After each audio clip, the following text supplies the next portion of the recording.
Es la inmunoterapia. La inmunoterapia es un enfoque médico que aprovecha el sistema inmunitario de forma natural para combatir infecciones o células anormales. Esto las potencia y redirige al lugar donde se desean atacar y o eliminar, como el caso del cáncer. Utiliza sustancias producidas por organismos vivos o como la mayoría producidas en el laboratorio para ayudar al sistema inmunológico a actuar con mayor eficacia y precisión. ¿En qué casos es útil el área de la inmunoterapia? Bueno, en primer lugar, en el área de la oncología, es decir, en tratamiento de cánceres. La inmunoterapia ha demostrado ser efectivamente muy útil en cánceres con marcadores inmunológicos claros, como melanoma, pulmón, riñón, hígado, cabeza y cuello, estómago, tumores ginecológicos, linfomas, entre otros. También cuando otros tratamientos como la cirugía, quimioterapia, radioterapia no funcionan, o en casos de recaída o enfermedad refractaria, el uso de esta terapia es muy buena para en caso de cánceres. Segundo, en enfermedades alérgicas, es decir, se utilizan vacunas o terapias específicas para alergias o asmas muy complejas o muy severas, como anticuerpos monoclonales. La inmunoterapia sublingual o mediante vacunas albeines es una clave muy importante para tratar este tipo de enfermedades, según la Organización Mundial de la Salud. Tercero, enfermedades infecciosas. Bueno, se evalúan tratamientos como gamma globulina hiperinmunes contra la influenza A o para otras infecciones que apenas van emergiendo, incluido el uso de anticuerpos monoclonales dirigidos a microorganismos como Clostridioides difficile o Escherichia coli. Cuarto, en cáncer pediátrico o tumores cerebrales. Bueno, se han logrado remisiones completas con terapias CAR-T en casos muy graves, como tumores cerebrales, que son en casos de niños o ya muy jóvenes, generando mejoras clínicas que son muy notables y eficaces. 5. Vacunas de ARN mensajero contra el cáncer. Sí, así es como lo acabas de escuchar. Empresas como BioNTech y Moderna están trabajando en vacunas personalizadas basadas en ARN mensajero para combatir esta enfermedad después de una cirugía. Es decir, esto va dirigida para contraatacar esta enfermedad después de una cirugía y evitar una posible recaída grave del paciente, con ensayos clínicos ya en marcha y posibles aprobaciones regulatorias en este año, es decir, en el año 2025. Ejemplos de inmunoterapias actualmente que hay en el mercado. Bueno, la primera es Yescarta para linfoma B difuso de células grandes refractorio o en recaída. La segunda es Tecartus, aprobada para linfoma de células del manto y leucemia linfoblástica aguda B. La tercera es Abedma, aprobada para mieloma múltiple en recaída o refractorio. La cuarta es Carbitic, para mieloma múltiple en recaída o refractorio tras varias líneas de tratamiento previas. Y por última, la quinta, que es Aucaxil o Obecel, para la leucemia linfoblástica aguda B recidivante o resistente. Bueno, yo les voy a explicar acerca de la terapia con células CAR-T. Mi nombre es Ivana Tenávalos Rosas. Esta es una inmunoterapia celular avanzada donde se utilizan linfocitos T del propio paciente, es decir, autólogos, que son modificados genéticamente para expresar un receptor quimérico de antígeno, es decir, CAR por sus siglas en inglés.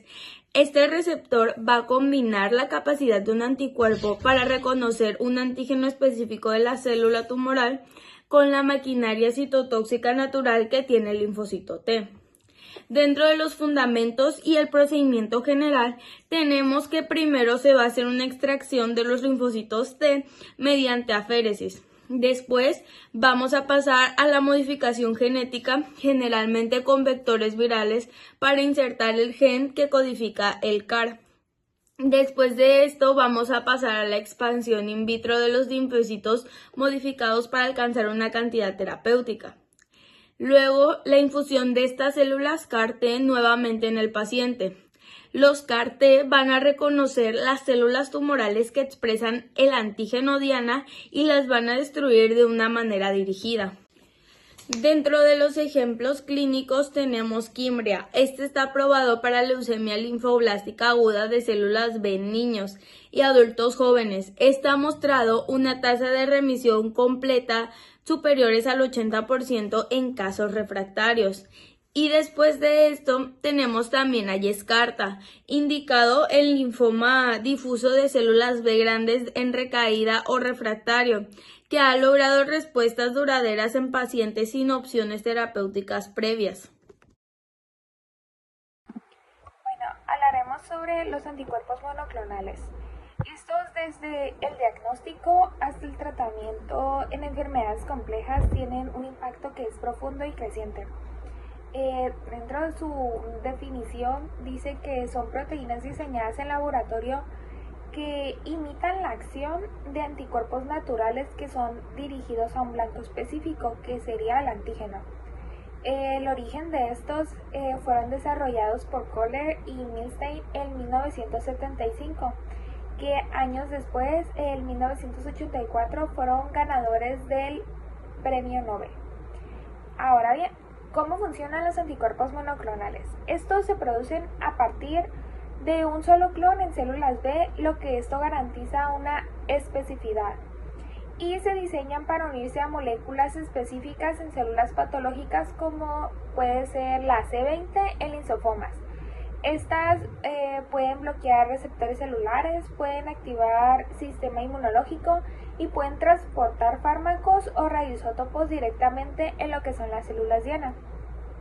Los anticuerpos monoclonales puede haber de tres tipos: los humanizados, los conjugados y los bioespecíficos. Los humanizados, como su nombre lo indica, son los que son modificados para parecerse más a los anticuerpos humanos. En los conjugados tenemos que son unidos a toxinas o a radioisótopos, y en los bioespecíficos son los que se unen a dos antígenos distintos.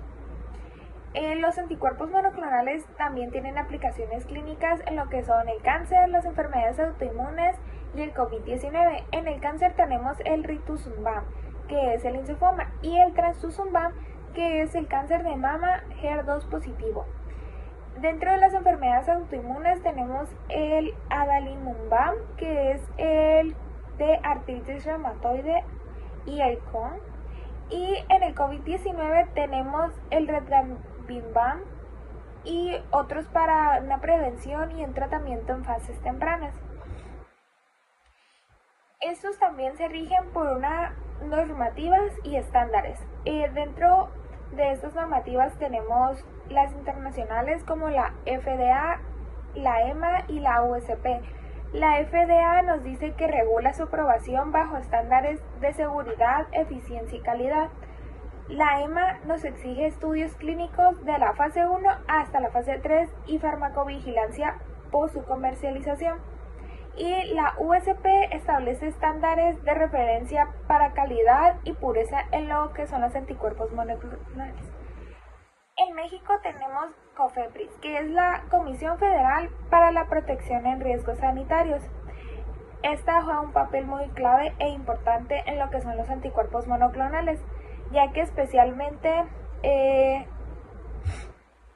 autoriza un registro sanitario de medicamentos biotecnológicos, lo que ahí incluye los anticuerpos monoclonales, y a su vez también supervisa la liberación de lotes mediante análisis realizados por la Comisión de Control Analítico y una ampliación de cobertura. Estos también exigen un cumplimiento de las normas como la ISO 9001 del 2015, que esta es la que se encarga sobre la gestión de calidad, y la ISO IS 17025 del 2017, que esta habla sobre las competencias técnicas en lo que son los laboratorios. Los anticuerpos monoclonales también tienen riesgos y efectos adversos. Voy a mencionar 4 de los que estos pueden presentar, que serían las reacciones alérgicas, el síndrome a una liberación de citocinas, la inmunosupresión dependiendo del tipo de anticuerpo y un riesgo a infecciones oportunistas. Estos también tienen o se basan o miran más allá a un futuro y a desafíos.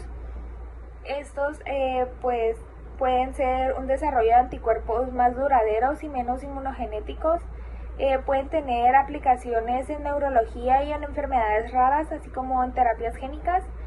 Y puede ser que tengan una producción mucho más eficiente mediante tecnologías recombinantes y bibliotecas en fagos. Para terminar con los anticuerpos monoclonales, estos representan una gran relación entre lo que es la biotecnología, la inmunología y lo que es la medicina personalizada, lo que su regulación y su potencial terapéutico los convierte en algo importante en lo que es la medicina del siglo XXI. Buenas tardes, yo les hablaré ahora sobre las vacunas terapéuticas. ¿En qué son y en qué consisten?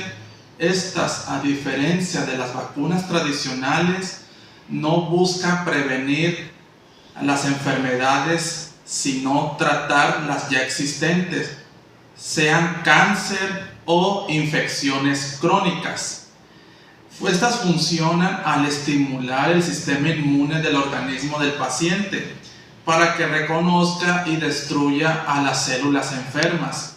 Para ello se deben de usar antígenos muy específicos dependiendo de la enfermedad a tratar, y ya que refuerzan la respuesta inmune, y células dendríticas que activan a los linfocitos T.